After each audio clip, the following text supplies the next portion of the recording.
सब जगह से खबर आ रहा है कि बीजेपी के कैंडिडेट्स या उनके लीडर्स हमारे मोथा को अब खरीदने की कोशिश कर रहे हैं। शायद पैसा अभी आया है और ये अगले 2-3 दिन में पैसा फेंकेंगे। मैं अपने वॉरियर्स को और लीडर्स को, स्पेशली लीडर्स को एक बात बोलना चाहता हूँ।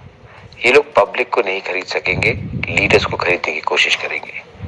अब टाइम आएगा कि आप अपना कमिटमेंट दिखाएंगे अपने तोहफा के लिए, अपने मोथा के लिए।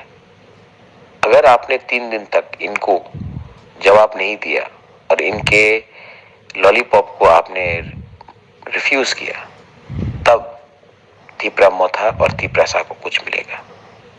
अगर आप इस साजिश में गिर जाओगे तो तीपरासा आपको कभी माफ नहीं करेगा। ये बुबागरा का मैसेज है और आपको लेसन भी है। अब टाइम है कमिटमेंट दिखाना अपने तोहफा को।